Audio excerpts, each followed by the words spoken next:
Giants Nation, you know the feeling. It's that deep, agonizing sigh you let out every single Sunday afternoon. Yeah. The one that starts in your stomach and it ends with you just immediately checking the draft board. Right, checking your phone before the game is even over. Exactly. I mean, we are looking at a football team that, let's be honest, our sources are calling a 2-13 science experiment. It's completely accurate. It is. And the next stop on this, Yeah.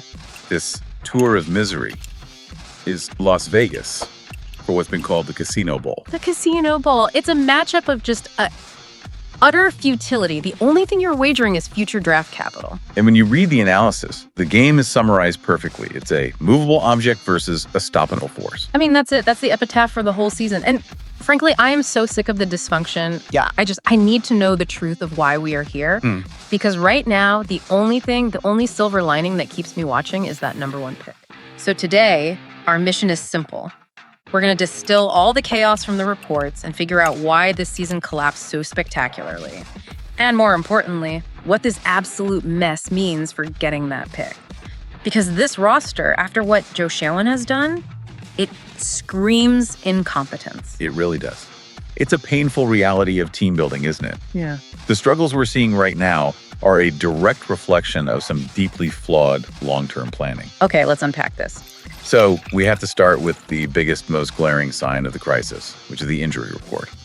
Our analysts have been calling it the limping Olympics. And I mean, they're not wrong. It's terrifying. We already know Kayvon Thibodeau's on IR, which is just a massive loss. Huge. And John Michael Schmitz is likely out, which completely destabilizes the inside of the line. But the catastrophic blow, the one that affects everything and makes me question every single move this year, is Andrew Thomas. The phrase likely out. Yes, likely out.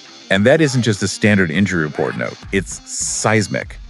I mean, when we read the analysis on his absence, the language they use is, it's in Dolby surround sound. That's perfect, because losing him, it literally affects every drop back and every run. He's not just a great player, he's the whole foundation. He is the bedrock.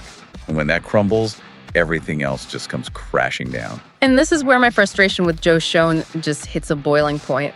That single loss throws our promising young QB, Jackson Dart, straight into a firing squad. It does. I'm looking at the depth chart, and tackle Marcus Embo is going to play in Thomas's spot. This is the direct result of Schoen's awful depth planning. You can't leave your quarterback this exposed. This isn't just bad luck. This is organizational negligence. The fear is immediate, and it is completely rational. You have to look at who Embo is going to be facing. Oh, I know, Max Crosby. And the expectation, according to our sources, isn't just that Embo will be tested, it's that Crosby will treat you like a folding chair. Folding chair, yeah. The systemic failure here, the failure of roster construction, is that you are directly exposing the future of your franchise to unnecessary risk. All because the front office failed to get competent depth. We are literally sacrificing Dart's development, maybe his long-term health, to cover for the sins of Joe Schoen's roster. It's infuriating. It's so short-sighted. And this is exactly why we have to embrace the tank. Well, and it does bear mentioning that, the Raiders are also really depleted. They're missing key guys like Brock Bowers and Jeremy Chin. Right. So while the Giants are in crisis, the Raiders are not exactly at full strength either. It just adds to this feeling that the game isn't high-stakes football. It's more like the analysis said, Tuesday physical therapy. I get that, I do. But it doesn't change the very specific existential threat posed by one player. Max Crosby. So let's pivot to that. With Andrew Thomas out, this matchup goes from, difficult to genuinely terrifying. Absolutely. This is the whole game plan.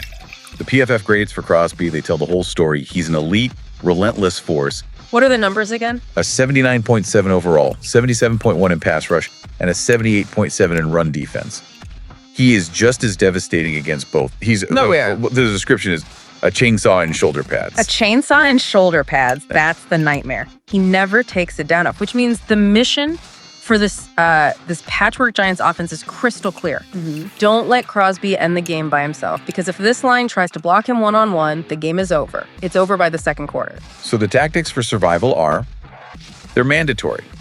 We see 4 main requirements outlined. First, quick game and screens. Get the ball out instantly. No choice. No choice. Second, they need chips from tight ends and running backs on basically every single snap to slow him down. Every snap. Then, constantly move the pocket to change his rush angle. Yeah. And finally, you have to get Dart into a rhythm early, give him some confidence. And here's where it gets really interesting, because the only real last-ditch hope for this offense is the quarterback himself. It is. Look at Jackson Dart's PFF profile. It's a 66.6 overall, 64.0 passing, but that 73.4 rushing grade, that's the key. His mobility isn't a bonus, it's the only safety net we have left. The mobility is the entire bailout plan for when the protection, inevitably fails. Right. When, not if. Exactly. The second they try these long dropbacks behind this line, the consequence is clear. Your quarterback is going to get turned into a paper airplane. Wow. Dart's ability to scramble to extend plays, that's the single most vital countermeasure to Crosby. I mean, Dart's legs are more important than any receiver on the field in this game. And there is one tiny glimmer of hope that the coaching staff, and I'm looking right at you, Mike Kafka, Yeah. should lean into, but probably won't. And that is Tyrone Tracy Jr., the running back. Yeah. His PSF rushing grade is a 72.8. Our analysts are screaming to feed him like it's Thanksgiving. Yeah. If we can establish any kind of ground game, maybe, just maybe, we can slow that chainsaw down a little bit. That razor-thin margin for error, it brings us right to the other side of the ball, the defense, which has been just as chaotic and inconsistent, especially against the run. chaos is the only word for it. I am constantly just flabbergasted by this defense. Look, we are facing a Raiders offense that is statistically awful. Last in points, last in yards, last in first downs. They are anemic, yet the deep dive calls this the perfect matchup for chaos because our run defense is so outrageously generous, we cannot stop a nosebleed on the ground. It's the perfect example of two negatives making a very, very ugly, confusing positive. The Raiders' run game is awful, but the Giants' run defense has been so porous, it's like a revolving door just handing out free yardage. And the data on Abdul Carter, our star player, it just perfectly encapsulates this whole defensive mess. His pass ref grade, elite, an 83.0, a terror on passing downs, but his run defense grade is a dismal 51.7. You cannot sustain a defense when your best player is a massive liability against the run. So it forces them into this very specific game script. The defense has to win on early downs to force third and long. Only way? It's the only way you can unleash Carter and let him do his thing. If they can't stop the run on first down, they're just going to be handing out confidence like free samples at Costco to the Raiders. And this inability, week after week, to fix the run defense, that's on the coaching. That's on Mike Kafka. It shows a severe deficiency. Which brings us to the effort factor. Yeah. It's not a stat, but it completely dictates these late season games. Yeah, it's about control of the locker room, right? Exactly. And the analysis draws a sharp contrast. The Giants are giving off major counting down the days energy. The season is mentally over for a lot of guys. I see it every week. Meanwhile, the Raiders have shown a pulse recently. And when the star of the other team, a guy like Max Crosby, is publicly saying, I don't care about draft position, I'm here to raise hell, that mentality, it can absolutely flip logic upside down. It really can. Effort matters so much when the skill is low across the board. The Giants look checked out, and that's a reflection of a coaching staff, specifically Mike Kafka, that can't inspire anyone. I have zero confidence in this regime. And that effort level is the wild card.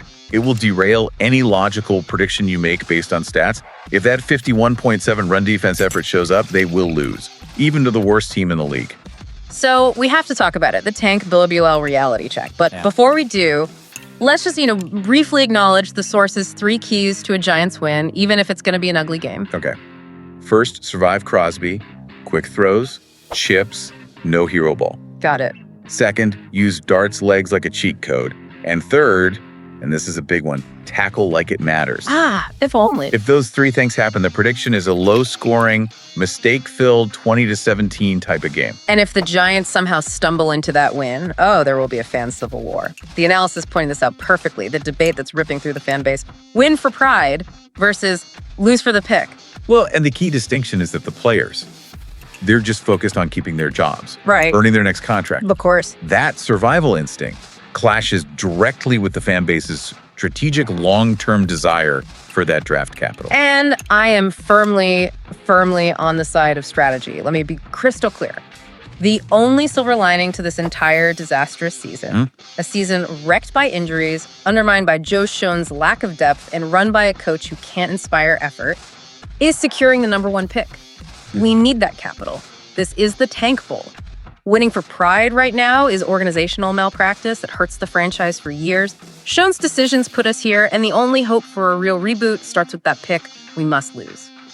And if we connect this to the bigger picture, this whole fan debate, it just validates the idea that the current roster has too many foundational flaws. Yeah. The future capital is the only real cure for the widespread problems we've been talking about. So, what does this all mean? The Giants' situation is defined by a trio of systemic failures. The crippling loss of Andrew Thomas that exposed the depth issue. A defense under Mike Kafka that seems physically unable to stop the run. And a coaching staff that can't inspire anyone. We are a mess. But that mess has a potential silver lining. And the conclusion we keep coming back to is that the short-term pain, these embarrassing losses, is the only reliable path to the long-term success that this franchise desperately needs. Which brings us to our final provocative thought for you, the listener. Given this clear consensus that the #1 pick is the key to rebuilding, and given the widespread roster disaster we just laid out, if the Giants do secure that pick, should they even consider keeping it to draft a quarterback? Oh, that's the big question. Or is the better strategy to use that pick to trade down for a boatload of picks in a future draft to truly repair the systemic damage everywhere else? Do you go for the one cornerstone QB, or do you use that leverage to fix the entire broken foundation? It's the ultimate strategic question facing the front office, assuming they're even still around to make that choice. We'll leave it with the question from our own analysts. Is this a tank bowl or a pride fight? We'll be watching. And probably screwing to a pillow. Just wanted to say a massive thank you for tuning in to Big Blue Tea. Absolutely. And, a huge shout out always to Black Freezy TV. Oh, For definitely. the fantastic programming, the production, everything that makes this possible. Yep. Their work behind the scenes is just really appreciated. It really is. This has been Big Blue Tea.